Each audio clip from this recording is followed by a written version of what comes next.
પ્રત્યેક બાળકમાં કોઈને કોઈ વિશિષ્ટ શક્તિ છુપાયેલી છે. Every child is a special. તેમની આંતરિક શક્તિ બહાર લાવી તેને ખીલવવી તથા બાળકોના જ્ઞાનનું આદાન પ્રદાન થાય, વૈજ્ઞાનિક દ્રષ્ટિકોણ વિકસે, કોમ્યુનિકેશન અને પ્રેઝન્ટેશનનું સ્કિલ ખીલે અને અનુભવ દ્વારા જ્ઞાન મેળવે તે આશયથી નારાયણ વિદ્યાલય દ્વારા ક્ષમા પ્રોજેક્ટ પ્રદર્શન જ્ઞાનોત્સવનું આયોજન કરવામાં આવ્યું હતું, જેમાં ઉદ્ઘાટક મુખ્ય મહેમાન તરીકે બ્રહ્માકુમારી સુનીલા દીદી, જિલ્લા પંચાયત શિક્ષણ સમિતિના ચેરમેન સંજયસિંહ સિંધા તેમજ પાલિકા પ્રમુખ વિભૂતિભાઈ યાદવ ઉપસ્થિત રહ્યા હતા. તો આ પ્રસંગે ભરૂચના શાસનાધિકારી ભરતભાઈ શેલત, અંકલેશ્વરના શાસનાધિકારી દિવ્યેશભાઈ પરમાર, ટીપીઈઓ પરિમલસિંહ યાદવ સહિત અન્ય મહાનુભાવો ઉપસ્થિત રહ્યા હતા. ઉપસ્થિત મહાનુભાવે આયોજનને બિરદાવી અભિનંદન પાઠવ્યા. જ્ઞાનોત્સવ અંતર્ગત આયોજિત પ્રોજેક્ટ પ્રદર્શનમાં નારાયણ વિદ્યાલયના ભરૂચ ગુજરાતી અને અંગ્રેજી માધ્યમના પ્રાથમિક વિભાગ ધોરણ 1 થી 5ના 661 વિદ્યાર્થીઓ દ્વારા વિવિધ વિષયોના 525 પ્રોજેક્ટ મૂકવામાં આવ્યા હતા.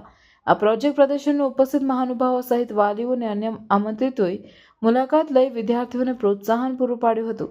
સમગ્ર આયોજને ડાયરેક્ટર ડોક્ટર ભગુભાઈ પ્રજાપતિ, ગુજરાતી માધ્યમના આચાર્ય જિગ્નેશભાઈ એચ જોશી, અંગ્રેજી માધ્યમના આચાર્ય વિદ્યાબેન રાણા આચાર્યના માર્ગદર્શન હેઠળ કરવામાં આવ્યું હતું. નમસ્કાર, હું વિદ્યા રાણા, પ્રિન્સિપલ નારાયણ વિદ્યાલય ભરૂચ. આજ રોજ અમારા 661 ગુજરાતી મીડિયમ અને ઇંગ્લિશ મીડિયમના 1 થી 5ના વિદ્યાર્થીઓ દ્વારા 525 પ્રોજેક્ટનું ભવ્ય એક્ઝિબિશન કરવામાં આવ્યું છે, જેમાં નારાયણ વિદ્યાલયની બિલ્ડિંગ, ત્રિમૂર્તિ હોલનો હોલ અને ગ્રાઉન્ડનો સમાવેશ કરવામાં આવ્યો છે. આ પ્રોજેક્ટમાં વિદ્યાર્થીઓએ ભરૂચની ભવ્યતા, planetarium, horror show, court, parliament, એ સિવાય સાયન્સ અને મેથ્સના કુલ 131 પ્રોજેક્ટોનું પ્રદર્શન કરવામાં આવ્યું છે. આ કાર્યક્રમમાં વિદ્યાર્થીઓ અને વાલીઓનો ખૂબ એવો સાથ સહકાર મળ્યો છે.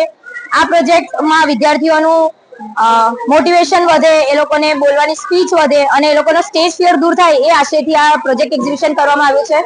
તો આ પ્રોજેક્ટ એક્ઝિબિશનમાં અમારા ડાયરેક્ટર સર ભગુભાઈ પ્રજાપતિનો ખૂબ એવો સાથ સહકાર રહ્યો છે, જેમના થકી આ પ્રોજેક્ટ કરી રહ્યા છીએ અમે.